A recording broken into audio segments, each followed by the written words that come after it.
gold standard, why it collapsed and everything, French, Britain, and then yesterday we discussed regarding the Bretton Woods conference and the IMF. Initially member countries को loan out होता था, member countries ही उसके अंदर अपना reserve base create करती थी. Slowly it opened up to the non member countries also, and we discussed that IMF also started borrowing from the private capital market. So यहाँ तक हम लोगों ने कल डिस्कस किया था. फिर एक्सचेंज रेट सेट किए गए थे एंड यूएस डॉलर का प्राइस फ्लेक्सिबल था, मतलब यूएस फिक्स करता था गोल्ड के टर्म्स में अपना प्राइस, और बाकी सारी कंट्रीज की करेंसी का प्राइस यूएसडी की टर्म्स में फिक्स किया जाता था. एंड उसके बाद सारी कंट्रीज को, the last point that we discussed what, कि सारी कंट्रीज को जो एक्सचेंज रेट सेटअप था वो 10% अपना with in the range of 10% वो उसको फ्लक्चुएट कर सकते थे. दिस सिस्टम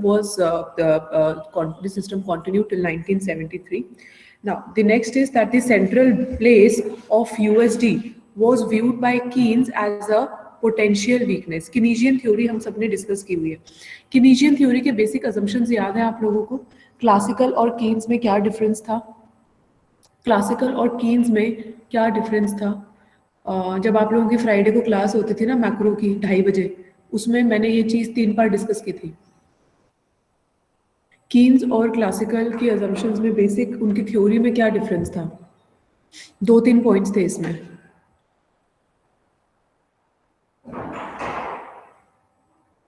किसी को याद नहीं है? मैम एक तो वो गवर्नमेंट इंटरवेंशन वाला पॉइंट था. यस, क्लासिकल बोलता है, एडम स्मिथ का जो थ्योरी है वो they believe that there should be a free trade economy, government को इंटरफेयर नहीं करना चाहिए, लेजिस फेयर पॉलिसी होनी चाहिए. एंड कीन्स का था कि नहीं, गवर्नमेंट इंटरफेरेंस रिक्वायर्ड है, और ये चीज़ ग्रेट डिप्रेशन के बाद कीन्स की थ्योरी आई थी. Yes Pratisha, right. What are the other points, other 1 or 2 points if you are something about employment? What something about employment, Ayushi?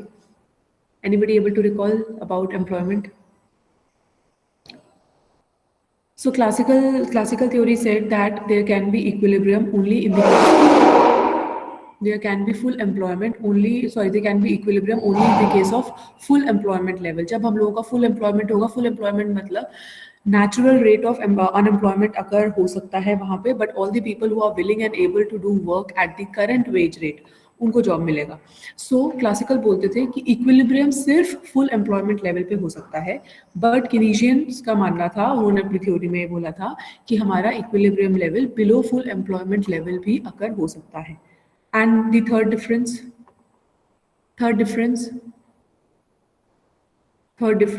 if you're able to recall, something about wages and prices.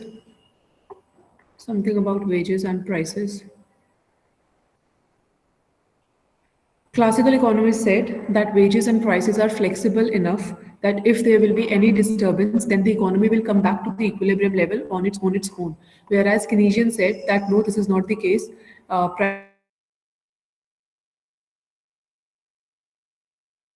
Prices and flexible adjustment interference का requirement होता है. ठीक है. सो ये 3-4 मोटे points of difference है. या आपको कीनीशियन थ्योरी के मैंने असम्पशंस बता दिए सिंस यहाँ पे कीन्स मेंशन है. तो so the central place of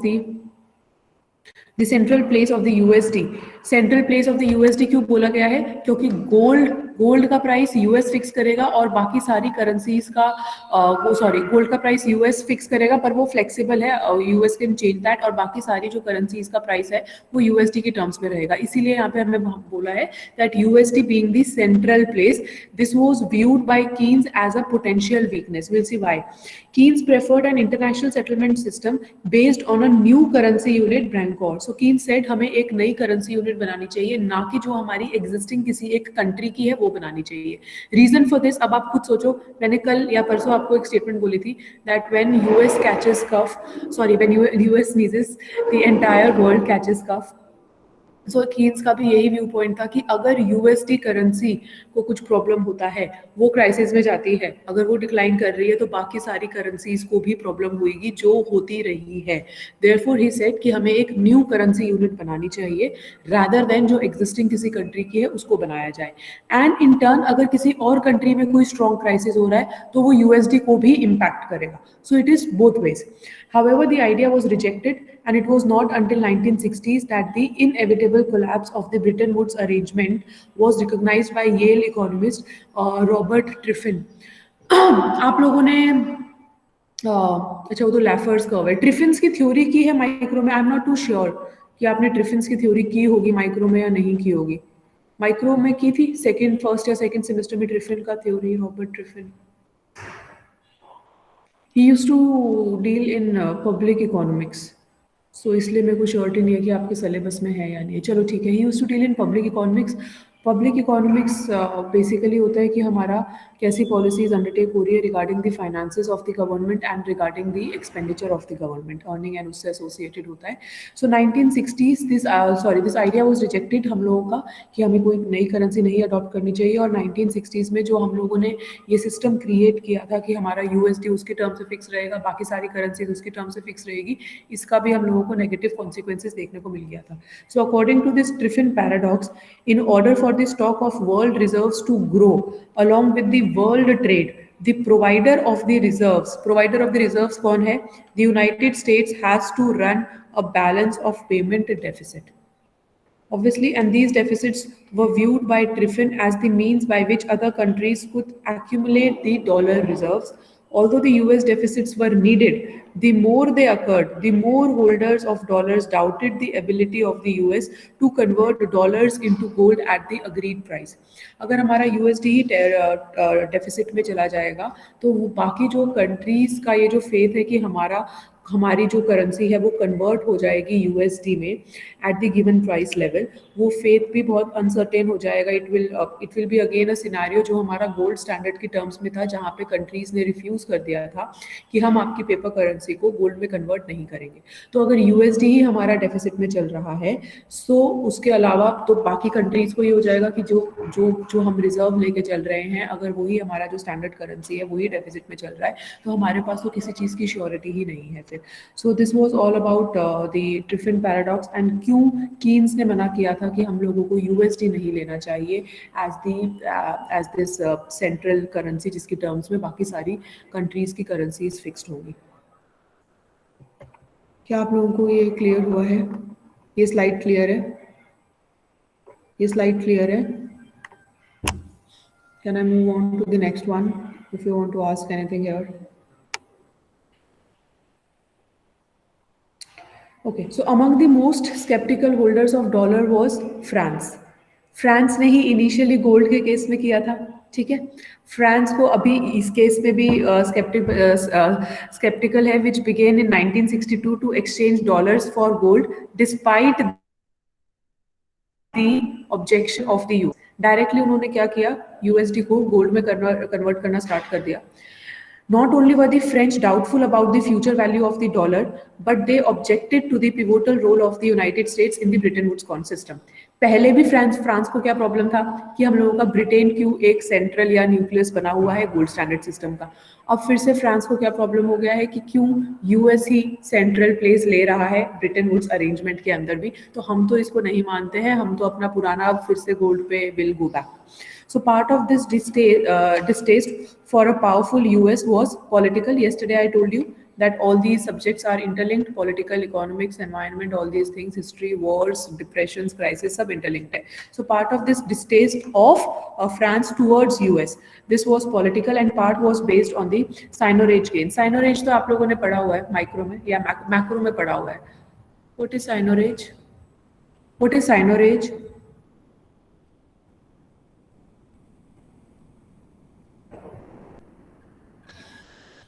साइनोरेज profits क्या होते हैं? Do we have Mudit? I remember Mudit ने शायद ये क्लास में बताया था। We don't have Mudit. Anybody else? Seigniorage is the profit from printing money. Yeah, कि what is the actual value of money minus कितना लग रहा है to produce print it. सो अगर यूएसडी का ही इतना ज़्यादा रिजर्व मेंटेन हो रहा है आईएमएफ के अंदर भी और बाकी सारी कंट्रीज के अंदर भी, तो डायरेक्ट बेनिफिट यूएसडी के टर्म्स में ही मिलेगा। तो एक तरफ तो ठीक है, यूएसडी इस आईएमएफ का भी पार्ट है, जहाँ पे वो पूरा सिस्टम के उसके अपना ज़्यादा रिजर्व बेस में भी पैसा डाल रही है। दूसरी तरफ वो प्राइवेट कैपिटल मार्केट में वहाँ से भी बोरो करवा रही है डेवलपिंग कंट्रीज के लिए एंड आईएमएफ के लिए। एंड तीसरा, जब उसने ये चीज़ बोल दी या ये चीज़ डिसाइड हुई by all the member countries की यूएसडी के टर्म्स में मेंटेन होगा, तो उसको एक और गेन हो रहा है, that is seigniorage profits. So जो फ्रांस का ऑब्जेक्शन था, that was this political reason and the seigniorage gains that France believed accrued to the US by virtue of the latter's role as the world's banker, as the world's banker. So see how step by step हम बोल देते हैं कि ठीक है ये developed countries हैं, यहाँ पे तो शुरू से ही ये लोग ऐसे रहे हैं, बट इन्होंने इनिशियली कुछ ऐसे स्टेप्स लिए हैं, माइंडफुल स्टेप्स लिए हैं कि आज ये इस पोजीशन में है.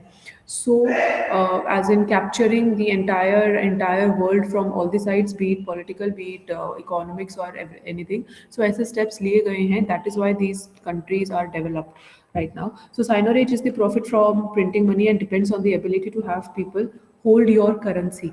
Depends on the ability to have people hold your currency. हमने कल डिस्कस किया था कि हमारा जो सेंट्रल बैंक है या कोई भी central bank for that matter reserves maintain करता है, जिसमें अविनाश ने गोल्ड बोला था, मैंने कहा था सिर्फ गोल्ड नहीं है, बाकी सिक्योरिटीज भी है, यूएसडी की टर्म्स में भी है.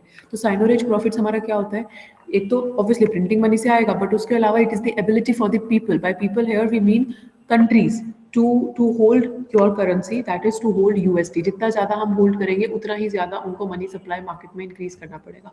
Suppose today if we are purchasing more of USD, so market से वो आ गया, हमने उसको अपना सेव कर लिया, रिजर्व में रख लिया, बट मार्केट में अगर ट्रांजैक्शंस कांस्टेंट है और ट्रांजैक्शंस रिड्यूस नहीं हुई है, remember this MV is equal to PT, quantity theory of money की थी मैक्रो फोर्थ सेमेस्टर में, याद है, ये क्वांटिटी थ्योरी ऑफ मनी किया था.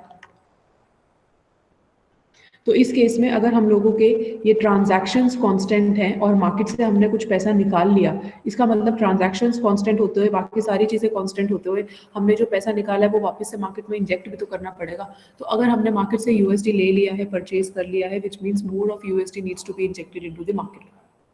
So it depends, the Sinorage profits also depends on the ability to have people hold your currency or other assets at a non-competitive yield. Non-competitive yield मतलब yield क्या होता है, जब हम bonds में या ऐसी चीज़ों में इन्वेस्ट करते हैं तो वहाँ से हमको जो एक तरीके का इंटरेस्ट रेट मिलता है उसको हम yield बोल देते हैं, या जो हम सेल ऑफ करने के बाद हमको मिलता है दैट इज yield.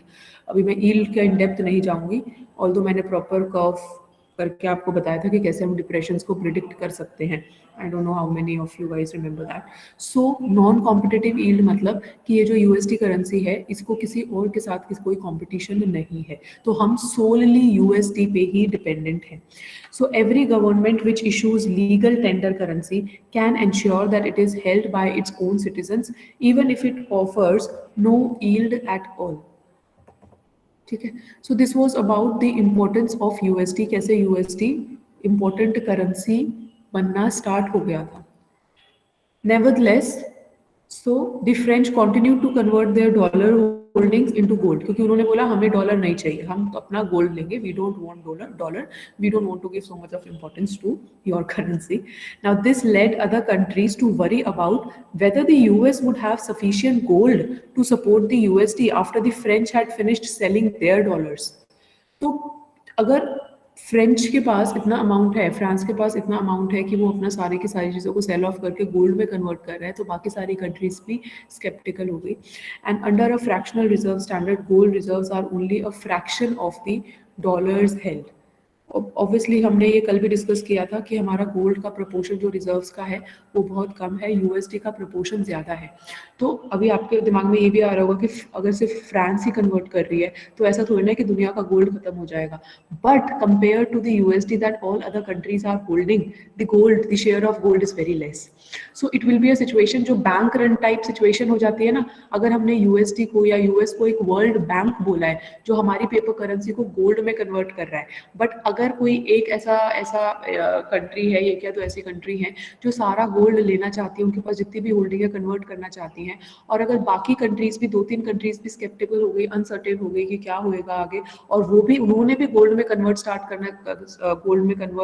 करना स्टार्ट कर दिया, तो अल्टीमेटली ऐसी बैंक रन टाइप सिचुएशन हो जाएगी कि ये जो वर्ल्ड बैंक यूएस है इसके पास इतना गोल्ड ही नहीं रहेगा कि ये सारी कंट्रीज के यूएसडी को गोल्ड में कन्वर्ट कर पाए. Did you get this point? Did you get this point? ये समझ आया है? स्पेसिफिकली पूछ रही हूँ क्योंकि यही रीज़न होगा जब हम नेक्स्ट सिस्टम में मूव करेंगे। समझ आया है? हाँ या ना तो बोल सकते हो. You are not writing anything, I am sure, but at least you can speak और message in chat. Okay, so by 1968, run on gold. So I told you bank run, now this is run on gold, was of such a scale that at a March meeting in Washington DC, you don't have to remember March meeting Washington DC and all that, a two-tier gold pricing system was established. Number one, while the official US price of gold was to remain at $35 per ounce, the private market price of gold was to be allowed to find its own level. तो अभी तक हम क्या कर रहे थे? अभी तक हमने ये बोला था कि हमारा जो यूएसडी का प्राइस है गोल्ड का, वो यूएस फिक्स करेगा, ठीक है, अपने हिसाब से फिक्स करेगा, फ्लेक्सिबल होएगा यूएस और गोल्ड का, और जो वो प्राइस डिसाइड हो जाएगा उसके बेसिस पे यूएस और दूसरी कंट्रीज का प्राइस फिक्स रहेगा. अब हमने क्या बोल दिया, अच्छा इतनी प्रॉब्लम हो रही है आप लोगों को कि भाई आपको समझ नहीं आ रहा है कि बहुत अनसर्टेनिटी लग रही है, तो एक काम करते हैं, कुछ पोर्शन तो जो ऑफिशियल यूएस का है वो हम फिक्स कर देते हैं और बाकी जो कुछ पोर्शन होएगा ना वो हम फ्लेक्सिबल कर देते हैं, ताकि यूएस का कंट्रोल जो ये गोल्ड प्राइस के ऊपर है ये कंट्रोल लिमिट हो जाए. क्योंकि slowly US also started realizing that other countries are not fools and they will start speaking up against this कि भाई हम अपनी करेंसी को ही लेके घूम रहे हैं, यही है सब कुछ. So US said fine, we'll do one thing, एकदम से सारे सिस्टम को नहीं चेंज करते हैं, कुछ पोर्शन हम फ्लेक्सिबल छोड़ देते हैं, आप लोग उसमें खुश रहो. So जैसे अभी हम लोग एक्सचेंज रेट फ्लेक्सिबल बोल रहे हैं, बट है तो वो भी मैनेज्ड या डर्टी फ्लोटिंग जहाँ पे गवर्नमेंट इंटरफेयर करती है. तो ये वही चीज़ थी कि एक मिडिल पाथ अडॉप्ट किया गया, कुछ portion to be fixed and कुछ portion to be flexible. Now, after repeated financial crisis, we'll discuss what financial crisis. अभी ये 3-4 स्लाइड के बाद financial crisis ही discuss करने हैं. So after repeated financial crisis, including a devaluation of pound from 2.8 to $2.40 in 1967, some relief came in 1960s with the allocation of special drawing rights. तो देखो अब हम आईएमएफ में कैसे मूव कर रहे हैं. पहले हमने बोला कि आईएमएफ के अंदर हम लोगों का सिर्फ मेंबर कंट्रीज होंगी, वही कंट्रीब्यूट करेंगे रिजर्व बेस में, उन्हीं को लोन आउट किया जाएगा. सेकंड स्टेप हमने क्या ओपन अप किया कि ठीक है हम नॉन मेंबर कंट्रीज को भी लोन आउट करेंगे और हम प्राइवेट कैपिटल मार्केट से भी बोरो करेंगे, बिल्कुल फिक्स नहीं रखते हैं, पार्शियल कर देते हैं. फोर्थ स्टेप इन्होंने बोला अच्छा ठीक है अब आप लोग क्योंकि जानबूझ के अपनी करेंसीज को डीवैल्यू करने लग गए हो ताकि आपके एक्सपोर्ट्स इंक्रीज हो, तो एक काम करते हैं आप लोगों को खुश करने के लिए, या वैसे मैं बहुत normal just to create a story line and saying like this, not खुश करने के लिए and all that. So SDR introduce करते हैं आईएमएफ के अंदर, that is special drawing rights. अभी 2 slide will be about SDRs only. Any idea what are SDRs? जो आपको prior information है, SDRs क्या होते हैं? Special drawing rights. पढ़ के मत बताओ. What are SDRs? If any idea?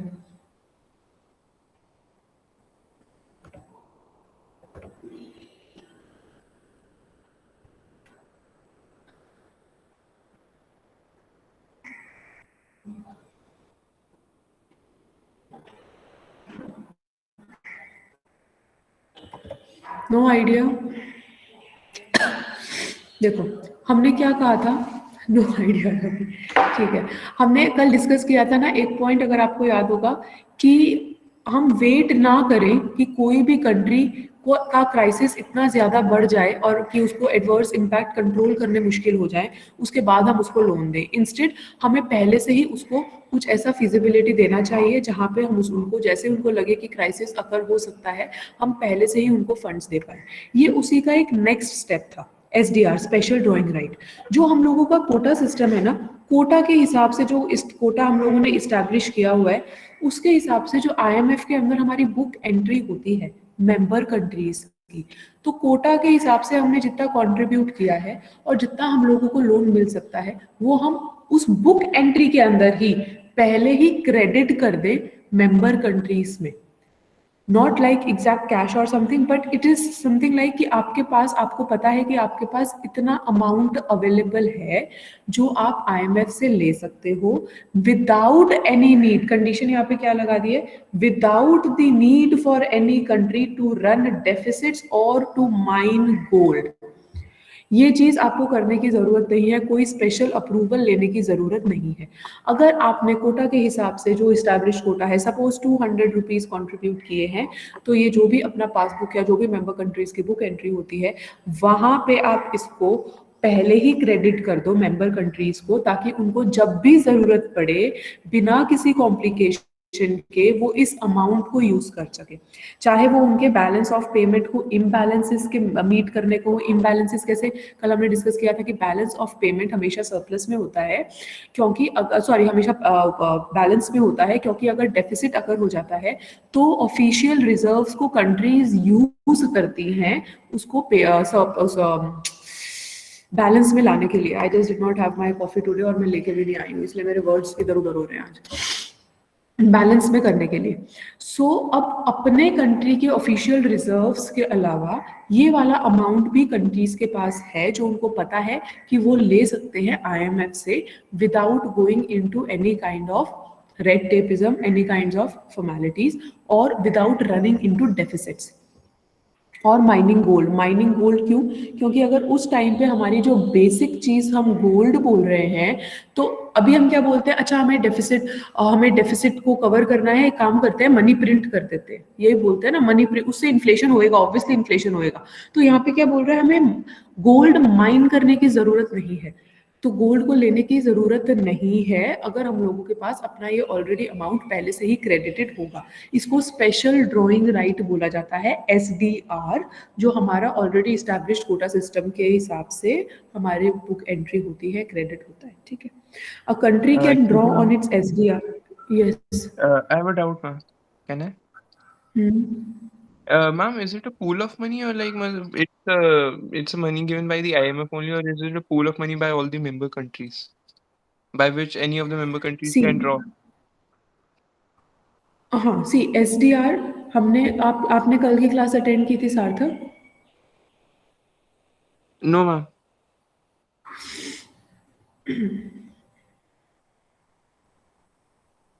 देखो, कल हमने डिस्कस किया था कि जो रिजर्व्स आईएमएफ मेंटेन करते हैं, उसमें ये जो मेंबर कंट्रीज होती हैं ना, ये कंट्रीब्यूट करती हैं टोटल रिजर्व्स में as per this quota system.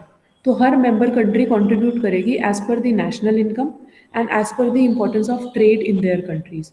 तो जितना उन्होंने कंट्रीब्यूट किया है उसके बेसिस पे, ये जो कोटा सिस्टम हम इस्टेब्लिश कर चुके हैं ना, उसके बेसिस पे ये इंडिविजुअल कंट्री जितना ले सकती है आईएमएफ से। इनिशियल अमाउंट जो हमने दिया है कोटा, अगर हमने 200 रुपये कॉन्ट्रीब्यूट किए हैं यहाँ पे इस रिजर्व के अंदर, तो वो हमारे ऑलरेडी हमारे पास क्रेडिट हो जाएगा, जिसको हम कभी भी यूज कर सकते हैं। This is not a loan. This is what we are getting of what we have contributed. IMF is like, you can say it's like a bank, जहाँ पे हम अपना ही पैसा जो हमने दिया है उसको हम ड्रॉ कर रहे हैं, विड्रॉ कर रहे हैं। So like it's an emergency fund for countries.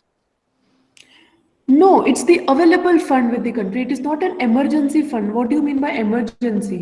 Like you said, ma'am, ki like it's a quota system. They give a certain amount of money after defining it by a quota, and then they give it, and then they can take it at any time without any red tapeism or any kind of control or like a loan. So that's why I just thought it's a more of an emergency fund. You just kept the money there, and then you can take it at any time without any kind of hassle. If you are calling this an emergency fund, you can term it like okay emergency fund, but emergency fund हम इस चीज के लिए use नहीं करते हैं। emergency fund actually होता है कि जब हमारी कोई अनसर्टेन सिचुएशन आ गई है और हम कुछ लोन ले रहे हैं या ऐसी कोई चीज ले रहे हैं, ये तो हमारा ही पैसा है ना जो हमने कंट्रीब्यूट किया हुआ है। Yes, yes. आपने अपना पैसा बैंक में डाला है, आपको जब जरूरत पड़ेगी आप एटीएम से विड्रॉ करोगे, तो वो इमरजेंसी कैसे हो गया? Okay, got it.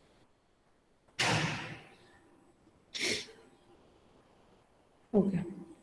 So a country can draw on its SDRs as long as it maintains an average of more than 30% of its cumulative allocation, and a country is required to accept up to 3 times of its total allocation. So these are the conditions जो हमारा SDRs के लिए required होता है. Interest is paid to those who hold SDRs and by those who draw down their SDRs. बिल्कुल bank system हो गया ना सार्थक. अगर हमारे पास जो पैसा है बैंक में उसको हम विड्रॉ नहीं कर रहे हैं तो उस पर हमको इंटरेस्ट मिलेगा. Yes, ma'am. बिल्कुल बैंक सिस्टम है. So with the rate based on then average money market interest rate. Average जो मनी मार्केट इंटरेस्ट रेट चल रहा है वही इंटरेस्ट रेट मिलेगा on dollars, pounds, euros and yen. अच्छा, ये चार ही करेंसी जिन लोगों ने फाइनेंस पढ़ा है आप लोगों में से DSC में और अदरवाइज, ये चार करेंसी हम इसलिए बोल रहे हैं क्योंकि ये चार करेंसी हमारी मोस्ट ट्रेडेड करेंसी होती है फाइनेंशियल मार्केट में. पढ़ा है ये चीज फाइनेंस में. These are the most traded currencies in the international financial market.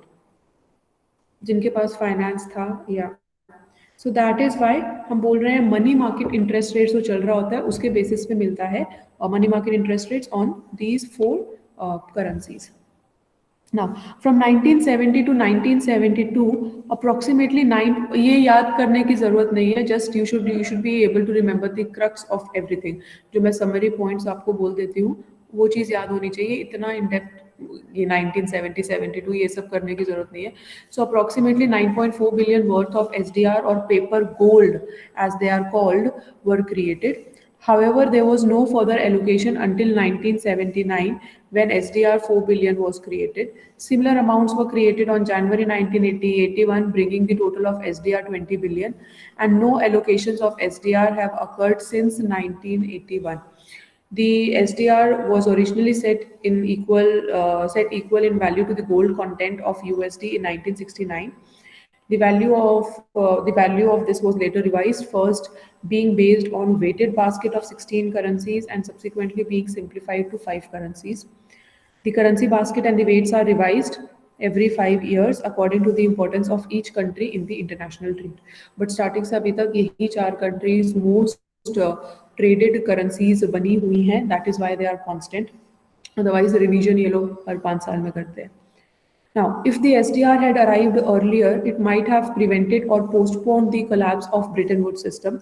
But by 1971, the system collapsed after only 2 major revisions of exchange rate in the 1950s and 1960s. कौन से revision? जो कल हमने कहा था ना कि इनिशियली जब ब्रिटेन वुड्स कॉन्फ्रेंस के अंदर हमने प्राइसेस को फिक्स किया था और उसके बाद एक्सचेंज रेट को फिक्स किया था और अलाउ किया था. अभी भी मैंने वो पॉइंट रिपीट किया था क्लास स्टार्ट होने से पहले, और अलाउ किया था कि 10% का रिवीजन हम कंट्रीज कर सकते हैं.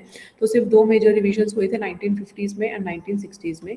The floating of the Canadian dollar during the 1950s and the devaluation of sterling in 1967, events suddenly began to unfold rapidly. And on August 15, 1971, the United States responded to a huge trade deficit by making the dollar inconvertible into gold. अच्छा, अब हमने Keynes का point discuss किया था और ट्रिफिन paradox discuss किया था, है ना. कीन्स ने क्या बोला था कि यूएसडी को सेंटर मत बनाओ. ट्रिफिन पैराडॉक्स ने क्या बोला था, अगर यूएसडी को सेंटर आप लोगों ने बनाया जिसके बेसिस पे रिजर्व्स बाकी सारी कंट्रीज क्रिएट करेंगे. आप एक चीज समझो कि अगर हम बोल रहे हैं कि बाकी सारी कंट्रीज अपने रिजर्व्स मेंटेन कर रही हैं जिसके अंदर यूएसडी है और यूएस को भी अपना यूएसडी वो ज्यादा से ज्यादा चाहेगा. अब यूएस तो एक है, कंट्रीज तो हमारे पास बहुत सारी हैं, तो ये कंट्रीज अपना रिजर्व मेंटेन करने के लिए इतनी अनसर्टेन सिचुएशन में क्या करेंगी, सारे यूएसडी को अपने पास लाना चाहेंगी. As a result of which ये जो यूएसडी है यही हमारा डेफिसिट में चला जाएगा. जब हम लोगों का यूएस ही डेफिसिट में चला गया तो जब बाकी अब ये सारी कंट्रीज जाएंगी यूएस के पास कि ठीक है बाबा ये लो अपना पैसा, हम लोगों को गोल्ड दो, तो यूएस के पास गोल्ड होगा ही नहीं. ऑलरेडी फ्रांस जैसी कंट्रीज इस गोल्ड को परचेज करने में लगी थी कि आप हमसे यूएसडी ले लीजिए, हमें ये गोल्ड दो, हमको यूएसडी की जरूरत नहीं है. तो मार्केट में वैसे ही गोल्ड नहीं होगा. तो ट्रिफिन पैराडॉक्स क्या बोलता है कि हमारी जिस करेंसी को आपने बेस बना लिया है बाकी सारी कंट्रीज भी तो वो करेंसी रखना चाहेंगी ना, तो वो करेंसी वो कंट्री ही अपने आप डेफिसिट में चली जाएगी. और वही चीज हुई. अल्टीमेटली यूएस ने रिफ्यूज कर दिया कि हम लोग कन्वर्ट नहीं करेंगे यूएसडी को गोल्ड में, गोल्ड है ही नहीं, कन्वर्ट कहाँ से करोगे, है ही नहीं तो कहाँ से दोगे. So US responded to a huge trade deficit by making the dollar inconvertible into gold. वही चीज हुई जो हमारा गोल्ड स्टैंडर्ड कोलैप्स हुआ था कि ब्रिटेन ने मना कर दिया था, Britain being the nucleus of the system, अगर उसने मना कर दिया सिस्टम कोलैप्स. यहाँ पे US being the centre of the system of this Britain would system, system collapsed.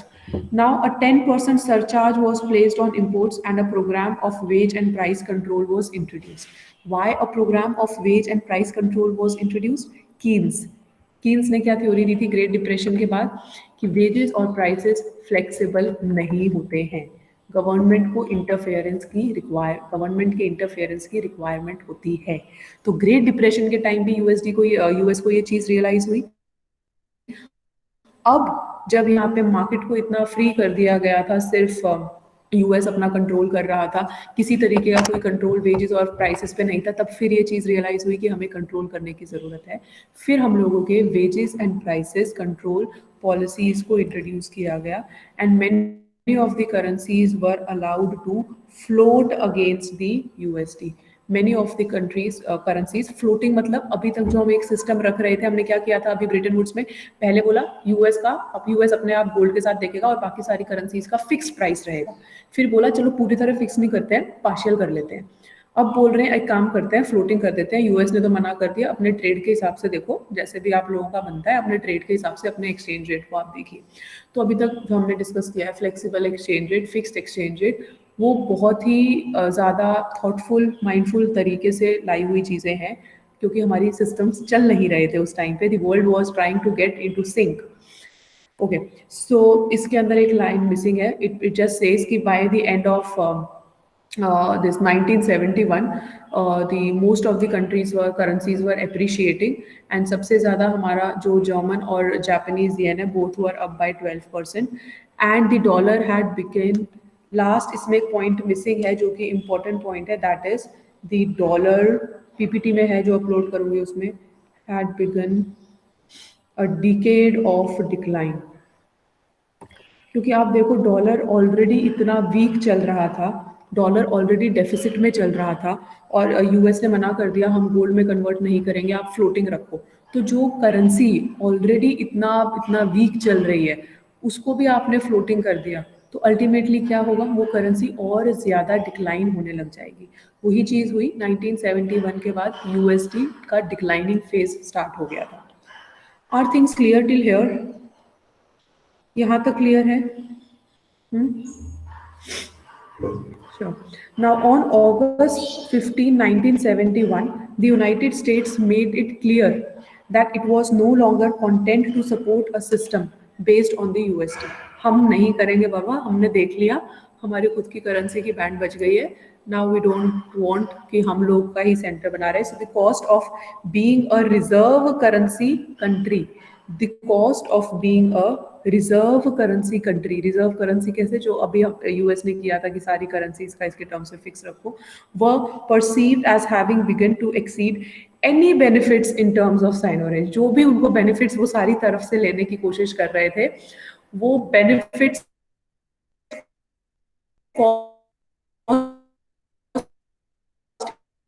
इतनी ज्यादा हो गई कि वो बेनिफिट्स का कुछ इंपॉर्टेंस रहा नहीं. The 10 largest countries were called to at the Washington DC. As a result of the Smithsonian Agreement, the United States raised the price of gold to $38 per ounce. That is devalued the dollar को और ज़्यादा devalue कर दिया. Each of the other countries in return revalued their currency by 10%. Now the band around the new official parity values was increased. ये values याद रखने की जरूरत नहीं है आप लोगों को, ऐसा कुछ नहीं है. But yes, since we are doing so, इससे चीजें क्लियर हो जाती है. That's why I'm just going through them once. So the dollar devaluation was insufficient to restore the stability of the system. तो अभी चाहे यूएस या कोई भी कंट्रीज कितना ही बोलते रहे चाइना डीवैल्यू कर रहा है, चाइना इंटरफेयर कर रहा है, चाइना एक्सचेंज रेट को जानबूझ के अपना वीक कर रहा है, हमने भी तो यूएस ने भी तो यही चीज करने की कोशिश की, पर उससे उनका कुछ फायदा इतना हुआ नहीं. US inflation had become a serious problem at that time and by 1973 the dollar was under heavy selling pressure even at its devalued or depreciated rates.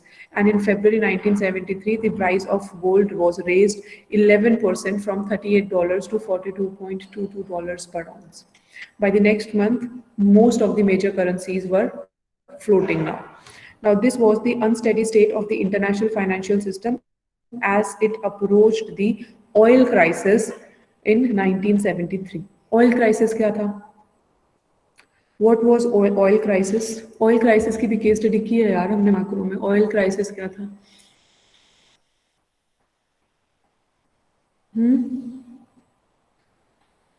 Oil crisis 1973 macro में किया था. यहाँ इसी रूम में प्रोजेक्टर लगा के किया था explain. Oil crisis 1973.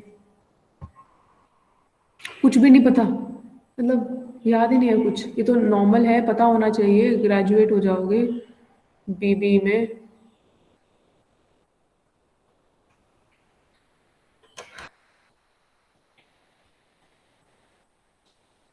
OPEC associated था.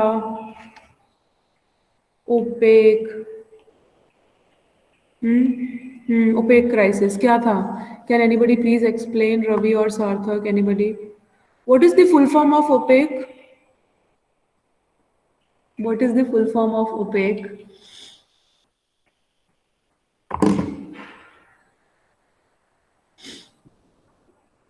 मैं वेट कर रही हूँ कि आप अनम्यूट करके बोलोगे. Organization of Petroleum Exporting Countries.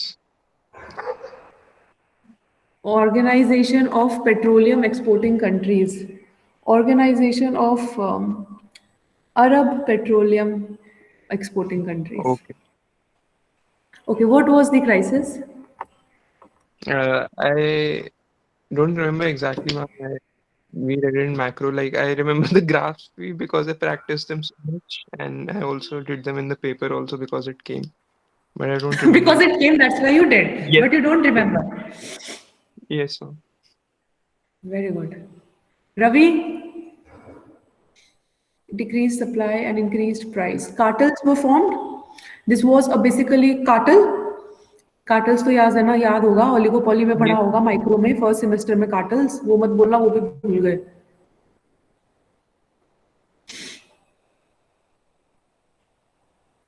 So basically the thing was, ये जो हमारी ऑयल एक्सपोर्टिंग कंट्रीज थी, इन्होंने एक कार्टल फॉर्म किया था जिसको हम, जो WTO हमें परमिट भी करता है अब तो, हम ये वर्ड्स यूज कर सकते हैं, रीजनल ट्रेडिंग ब्लॉक्स. मैंने अभी जब सार्थक ने बोला organisation of petroleum exporting countries, मैंने उसमें एक वर्ड ऐड किया, organisation of Arab petroleum exporting countries. जैसे ही ये वर्ड ऐड हो गया, इसका मतलब we are talking about regional trading blocs. जो मल्टीलेटरल अग्रीमेंट्स या जो हमारे अग्रीमेंट्स WTO अलाउ करता है, ये उसी के under regional trading block form किया गया था. सो this was not like they were doing something illegal. This was entirely legal, but what they did was, in order to earn a higher revenue, they decreased the supply in order to increase the price level. Now you consider a situation wherein USD is very weak. Around 1970s, these countries are trying to develop. These countries are trying to industrialize themselves. Most of the countries, wherein there is huge requirement of oil. And उसी time पे आप oil prices को increase कर दो. Currencies अच्छे से perform कर नहीं रही है, ऑयल प्राइसेस आपने इंक्रीज कर दिए, USD की बहुत बुरी हालत वैसे ही चल रही है. क्या होगा? क्राइसिस ही आएगा. And ultimately all this crisis majorly किसको इम्पैक्ट करेगा? यूएस को तो करेगा ही करेगा. That's why we said 1970 was a phase of declining USD. उसको तो करेगा ही. बट जो हम लोगों की थर्ड वर्ल्ड कंट्रीज थी, थर्ड वर्ल्ड कंट्रीज कौन सी होती है? What is third world? Why, what is third world? What is third world? In third world countries, ma'am. Third world countries, जब हम बोलते हैं थर्ड वर्ल्ड, ये तो हमने काफी डिस्कशंस में भी सुना होगा. What are third world countries?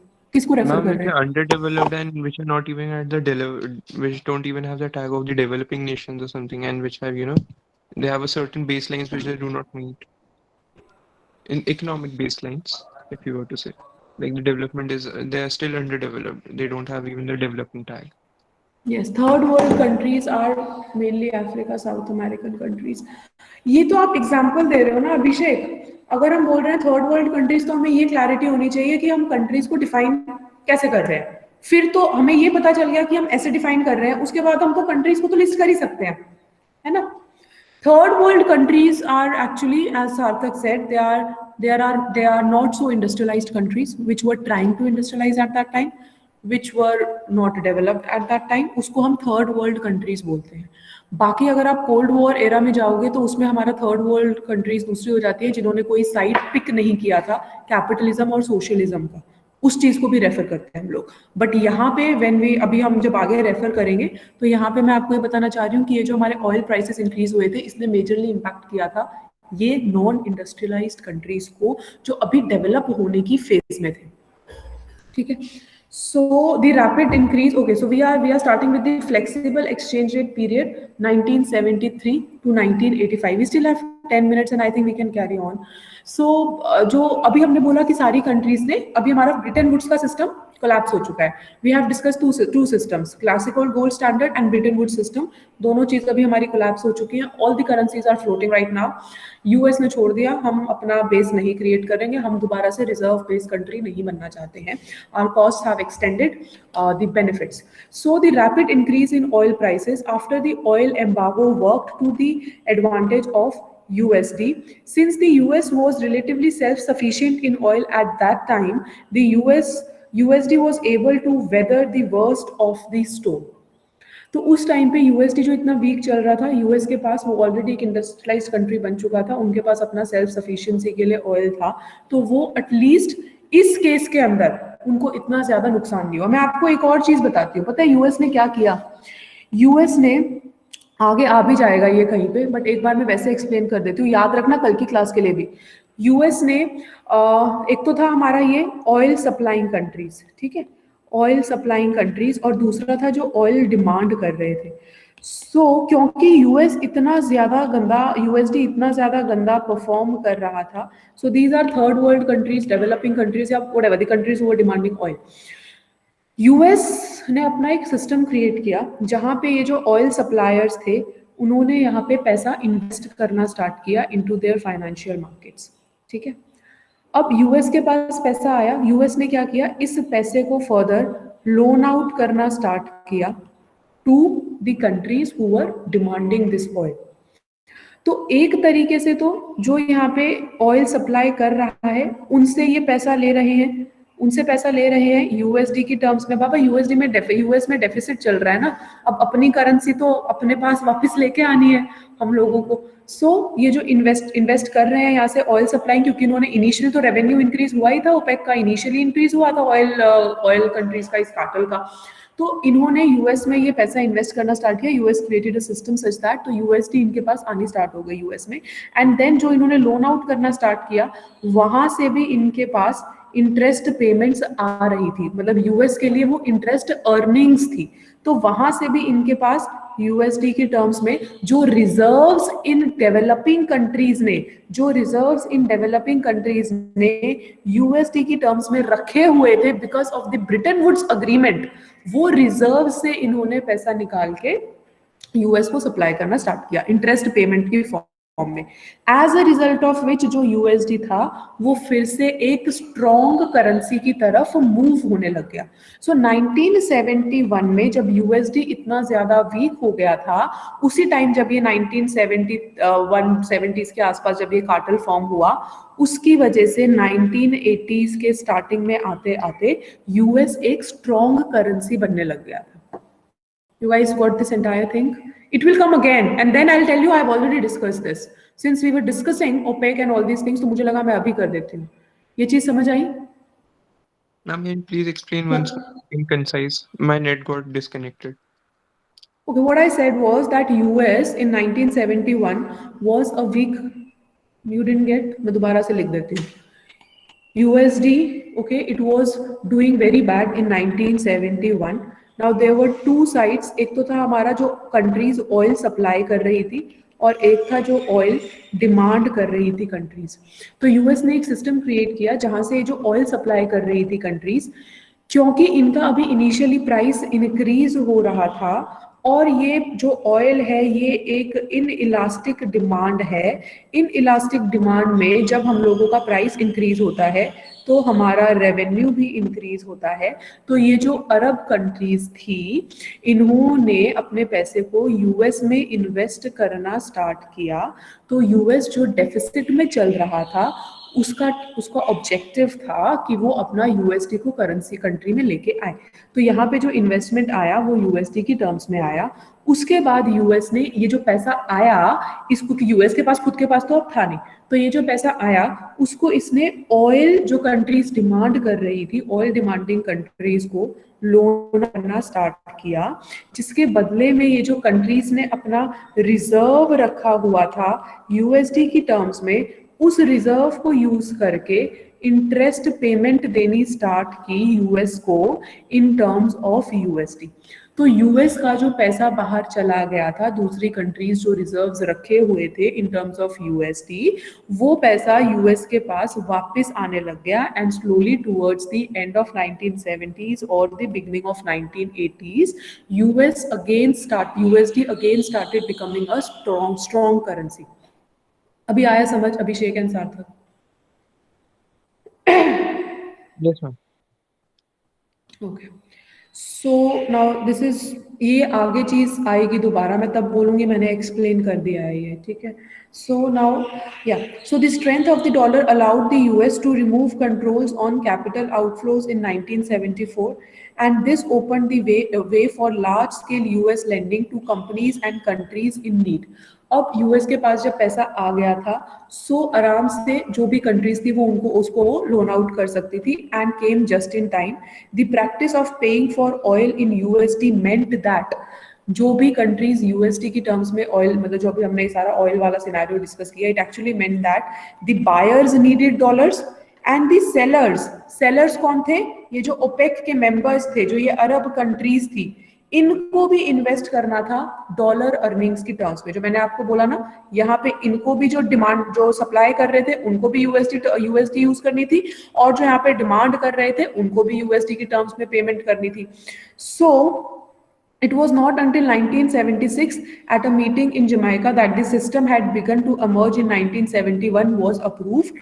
Ratification came even later in April 1978. What ratification? That USD will be used for this oil transaction between the suppliers and the consumers. So flexible exchange rates, okay, यहाँ से हम दूसरा part IMF का discuss करने वाले हैं। So I will discuss this tomorrow. याद रखना ये जो आज डिस्कस किया है, आज वाली सारी चीज क्लियर है ना? Because now we are discussing something about like president